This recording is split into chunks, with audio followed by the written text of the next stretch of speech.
Masih bersama kami di Presisi Utama dan pemirsa, kita beralih ke informasi mancanegara. Kebakaran hutan belakangan ini sangat parah di California dengan korban jiwa terbanyak pada 2018, lalu kebakaran lebih luas pada 2020 dan 2021. Guna mencegah terulangnya kebakaran hutan ini, sejumlah langkah pun ditempuh, termasuk pembersihan besar-besaran pepohonan dan semak belukar. Dan berikut selengkapnya dari VOA. Dengan gergaji dan berbagai alat berat, pekerja dari Dinas Kehutanan Nasional Amerika Serikat membersihkan pepohonan dan semak-semak di Hutan Nasional Tahoe di California. Langkah ini dilakukan guna mencegah resiko kebakaran hutan yang beberapa tahun belakangan mengganas di negara bagian paling padat penduduk ini. We're trying to reduce the threat of large-scale wildfires by reducing the number of trees across the national forests in the western U.S. When there's too much fuel or vegetation, then that creates larger, more intense wildfires. The other thing that's happening is we're having more intense drought and in a lot of cases less precipitation, which stresses the trees and creates a situation where they're weakened. Tapi upaya Dinas Kehutanan ini mendapat sorotan dari sebagian aktivis lingkungan hidup, termasuk Cal Wald, yang khawatir pemangkasan dilakukan dengan berlebihan sehingga justru kurang mendukung kesehatan hutan. We're asking the Forest Service to make their treatments lighter, to focus on smaller trees and shrubs, leave the larger trees, and ensure that the scenery and recreation opportunities that people enjoy along the North Yuba River are protected. My wife and I camp in the Yuba River drainage. We go hiking there. I was just there a couple of weeks ago. So, you know, this is an important area to us, and we don't want to see it. We don't want to see it burn up, and we don't want to see it logged over. Yayasan Hutan Nasional atau National Forest Foundation adalah organisasi nirlaba yang dibentuk Kongres AS untuk bekerja sama dengan Dinas Kehutanan Nasional untuk mengelola hutan-hutan di lahan milik pemerintah federal Amerika Serikat, termasuk di Hutan Nasional Tahoe. People will have to get used to seeing a less dense forest because that's a healthy forest. But right now they're pretty dense and pretty crowded, and I think that's mistakenly thought of as being normal. I once heard someone describe forest thinning and logging operations as open heart surgery. You know, afterwards, it's not a pretty sight. It can look a little bit rough, but forests recover and they're very resilient. Kebakaran hutan menjadi masalah yang rutin dihadapi California dan negara bagian sekitar. Tapi kebakaran ini memuncak pada 2020 dan 2021 sebelum mereda tahun-tahun sesudahnya. Gubernur California menganggarkan 1,2 miliar dolar Amerika Serikat untuk 2 tahun fiskal ke depan dalam upaya untuk menjaga kesehatan hutan dan membuat masyarakat lebih tahan terhadap kebakaran hutan di masa mendatang. Dari San Francisco, California, saya Virginia Gunawan dan tim VOA. Dan pemirsa, kita beralih ke informasi kuliner. Pecinta kopi di San Francisco Bay Area kini dapat merasakan nikmatnya kopi tubruk Indonesia sambil makan arem-arem.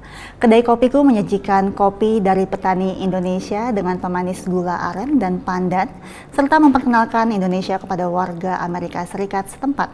Dan informasi selengkapnya dari jurnalis VOA Indonesia Andri Tambunan dan Nia Imam Santoso.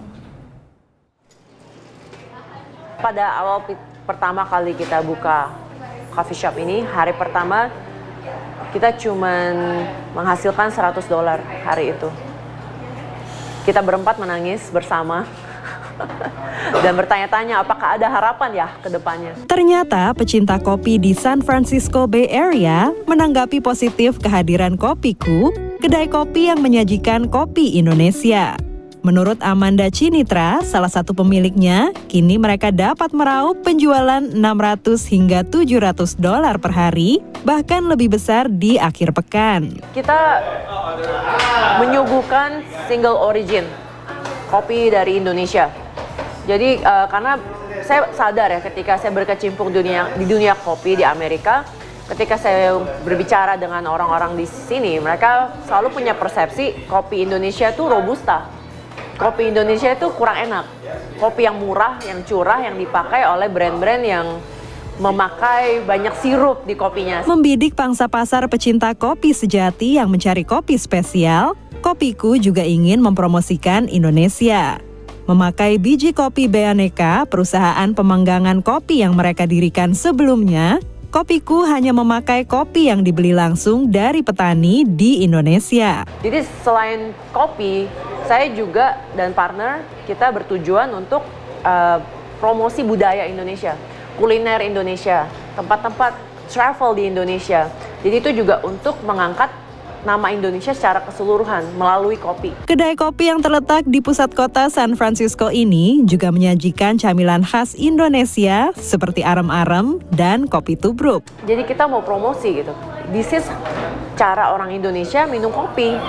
Simple, nggak perlu mesin, air dan kopi jebur. Yang juga berbeda, kopi yang ditawarkan tidak memakai banyak sirup.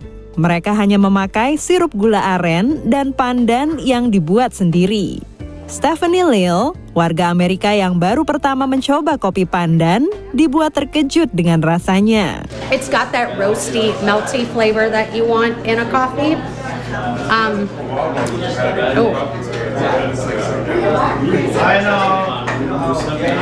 It just has that warm vibe that you want. I'm not sure what flavor it is, but there's my tea right there.